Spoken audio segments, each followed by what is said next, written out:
E aí, pessoal, vamos lá para o nosso penúltimo capítulo do livro 4 aqui, continuando falando sobre romantismo. Na aula passada nós vimos romantismo, poesia, hoje a gente vai ver romantismo, prosa no Brasil. Enquanto a poesia estava pautada na produção de poemas, né, tá certo? Poemas nacionalistas que exaltavam o índio, a mulher, a pátria. Aqui no romantismo prosa a gente já vai entrar para o nosso dia a dia, para o cotidiano das pessoas, para as histórias de amor, né, que envolviam os apaixonados. Olha só, agora a gente vai falar de histórias de amor aqui na prosa. Beleza? Então, ó, você é fã de séries e de novelas? Tem uma preferida? Você sabia que a estrutura das séries e novelas são consumidas no mundo todo, né? E tem origem no romantismo?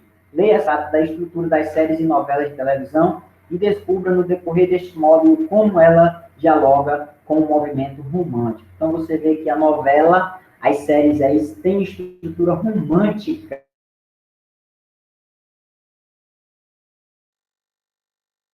onde tem lá o início, né? Todo, aí depois, né? Tem o desfecho. Aqui é uma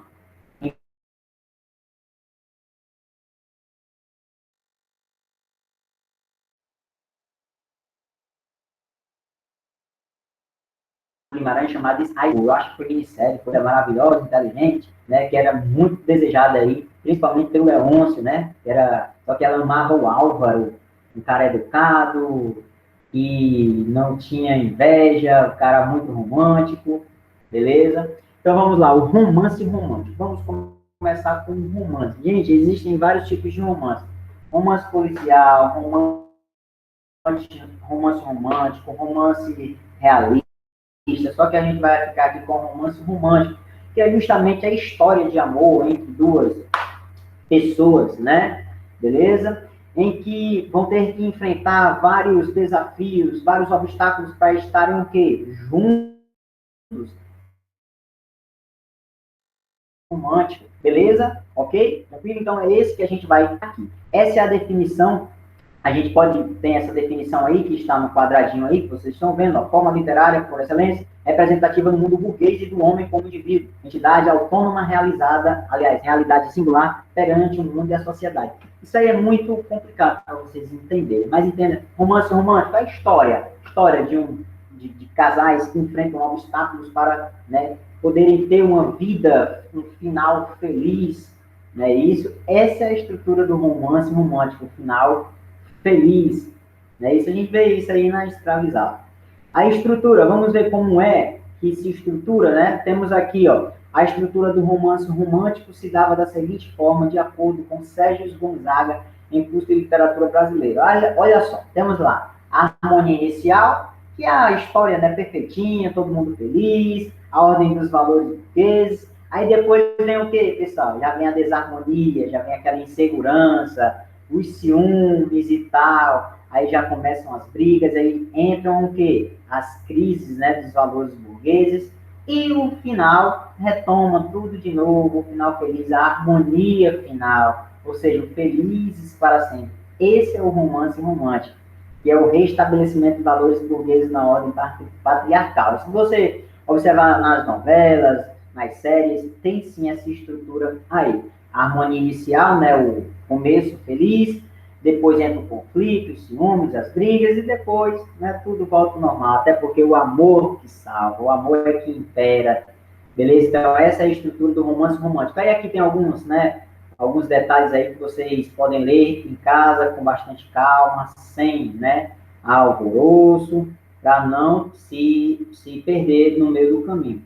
Quais são as características do romance romântico? Todo romance romântico apresenta um herói. Olha só, entenda-se, protagonista. Então você vai ver, em um romance, sempre vai ter um herói, que a gente chama de protagonista. Ele está em constante conflito com a comunidade, tá certo? Com o meio social em que vive. É por meio do romance que o escritor faz a interpretação da sociedade que tematiza. No caso do romance romântico, temos uma interpretação feita a partir da construção de um romance que mistura sonho e documentário, ou seja, o enredo do romance, pelo fato de nele se encontrar a idealização, seja de personagens, seja de situações, não é verossímil, ou seja, não é verdadeiro, certo? Ou seja, aqui a gente não vai tratar com o verdadeiro, a gente vai tratar com o sonho, como, né? Não trabalha aqui com a verdade, só o autor inventa ali uma historinha e tal, vê como é, como seria, né, na sociedade, e daí cria a sua história. Então, estamos diante de uma literatura que visa a acessibilidade e a facilitação do entendimento. Por isso que é fácil você entender. Quais são os autores e obras que a gente pode destacar aqui, gente? Primeiro de tudo, vocês têm que saber que o romantismo prosa se divide em 4 tipos. Temos a prosa romântica, aliás, perdão, temos a prosa histórica, a prosa regional ou regionalista, a prosa urbana e a prosa indianista. Temos 4 tipos. Cada uma, né, vai ter um foco específico. Por exemplo, o urbano, temos aqui quem? Joaquim Manuel de Macedo, com a obra A Moreninha. Inclusive, A Moreninha é a obra que introduz a prosa romântica brasileira aqui, tá certo? Então, temos A Moreninha, que é a história, inclusive, muito boa, né? Leia aí, eu não vou ler para o vídeo não ficar muito longo, mas é muito bacana essa história aí, viu, gente? A Moreninha é top demais. Então, quem se destaca é o Joaquim Manuel de Macedo. Beleza? Esse é o principal poeta aí brasileiro. Você vê aí a foto do homem, tá certo? Temos também o Manuel Antônio de Almeida, né, gente? Com a obra Memórias de um Sargento de Milícias, obra muito magnífica que já caiu várias vezes em prova, então é importante que você estude também, tá certo? Ele ficou conhecido como contador de casos, já que a importante característica de seus romances é o tom coloquial que imprime a narrativa. Suas obras conservam um caráter linear, ou seja, né, segue uma estruturazinha, né, ali começo, meio e fim, beleza? Apresenta uma estrutura folhetinesca, típica da época, então a história era feita em folhetim, cada semana tinha um capítulo, né, da história aí, tá certo? E os autores, os leitores esperavam ansiosamente, né, pelo capítulo, eram histórias de folhetim, certo? Aí, podemos destacar também aqui, gente, a escrava Isaura, só que a escrava Isaura é uma prosa regionalista. Já entra aqui na região, o Nordeste, né, do escravo, Nordeste, não só o Nordeste, claro, temos várias em todo lugar do Brasil.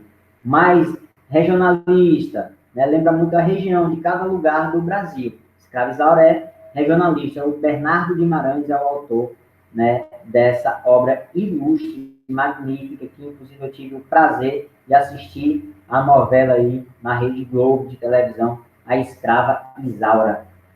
Beleza? Quando eu tinha lá os meus 10 anos, não, 12 anos de... 12, era 12 a 13 anos de idade. Beleza? Aí temos aqui também o Visconde de Tauné. O Visconde de Tauné já tem, né, já entra para a prosa histórica aí, tá certo? Não só ele, como o José de Alencar também, a prosa histórica do José de Alencar, a Guerra dos Mascaros, né? Tá certo? Também é uma prosa histórica. Visconde de Tauné se destaca também, isso aí, com a principal obra dele, A Inocência, uma obra muito requisitada em vestibular, que já caiu várias vezes, muito importante você estudar, ok? Então, leia aí um resuminho do que se fala a obra, para a gente não estender muito aqui essa aula, ok? José de Alencar vai ser no próximo capítulo, que a gente vai ter um capítulo só para ele, lembrando que ele escreveu todos os 4 tipos de prosa, todo, regionalista, histórico, indianista, urbana, todo.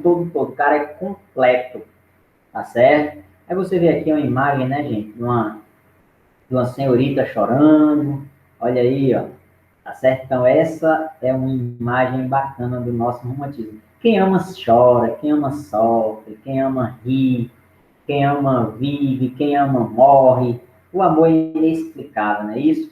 Então, tá aí, né, o nosso romantismo prosa. Então, prosa urbana vai retratar o quê? Os fatos do nosso cotidiano, do nosso dia a dia, dos grandes centros da cidade, as histórias dos grandes centros da cidade lá, a prosa urbana. A regionalista já entram mais os costumes, né? Os costumes de cada lugar, a culinária, a linguagem. A prosa histórica já retoma o passado do Brasil, a história do Brasil.